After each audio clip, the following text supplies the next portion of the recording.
Committee ఉద్దేశం ఏంటంటే 100 రోజుల్లోనే గంజాయిని నియంత్రించాలి. గంజాయి వల్ల రాష్ట్రంలో స్కూల్ పిల్లలు వీళ్ళందరూ కూడా చాలా పాడైపోతున్నారు. ముఖ్యంగా గంజాయి వాడకం ఎక్కువ ఉండడం వల్ల వాళ్ళ తాలూకా మానసిక స్థితి పాడయ్యి ఎదురుగా ఉన్నటువంటి వాళ్ళని కూడా ఇబ్బంది పెట్టడం, అలాగే మహిళలను ఇబ్బంది పెట్టడం ఇవన్నీ జరుగుతున్నాయి. అలాగే చిన్న చిన్న పిల్లల ఆరోగ్యాలు కూడా పాడు చేసుకుంటున్నారు. స్కూల్స్ లో, కాలేజీల్లో ఎక్కడ పడితే అక్కడ విరివిగా దొరకడం వల్ల పిల్లలందరూ కూడా ఆరోగ్యాలు పాడు చేసుకుని, ముఖ్యంగా ఈ గంజాయి మత్తుకి వాళ్ళ ఆత్మహత్యలు చేసుకోవడం గాని, ఎదురున్న వాళ్ళని చంపేయటం గాని, ఆడవాళ్ళ మీద అత్యాచారాలు ఇవన్నీ జరగడం వల్ల ఈ గంజాయి పూర్తిగా తగ్గితే మన రాష్ట్రంలో శాంతి భద్రతలు చాలా వరకు కంట్రోల్లో ఉంటాయని ఉద్దేశంతో సీఎం గారు గంజాయిని కంట్రోల్ చేయడానికి 100 రోజులకు ఒక సబ్ కమిటీ వేశారండి. స్వర్ణాంధ్రప్రదేశ్ తయారు చేసి చంద్రబాబు నాయుడు గారు ఒక సైకో చేతిలో పెట్టి వెళ్తే అతను గంజాయి ఆంధ్రప్రదేశ్ గా, అప్పుల ఆంధ్రప్రదేశ్ గా ఒకటి కాదు చాలా దారుణంగా దరిద్రంగా చేసి పడేశారండి. ఎంత వరకు అంటే ప్రజలు విసిగెత్తిపోయారు అని అంటే, ప్రజలకి ఎక్కడా కూడా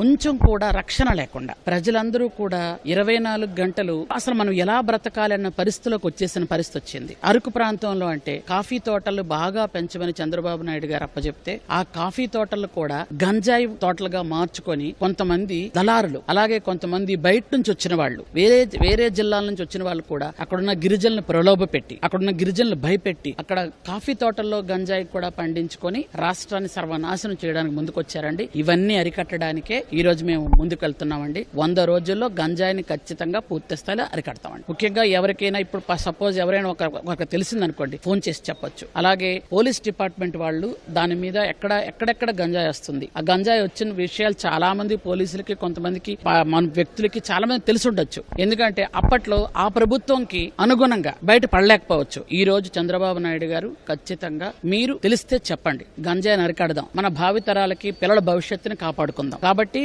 ఎక్కడెక్కడ పోలీస్ చెక్కింగ్లు ఉంటాయో అక్కడక్కడ గంజాయి బయటపడడం మీకు బాగా తెలుసు. అది ఇప్పుడు ఏంటంటే ఆ చెకింగ్ అనేది కొంచెం స్ట్రిక్ట్ గా గట్టిగా చేయాలి. అలాగే ఒక టోల్ ఫ్రీ నెంబర్ కూడా ఇస్తున్నాం, ఎవరికైనా గంజాయి గురించి తెలిస్తే మాకు చెప్పడానికి. ఇవన్నీ కూడా చేసి చాలా స్ట్రిక్ట్ గా ముందుకు వెళ్తామండి, గంజాయిని అరికడతామండి.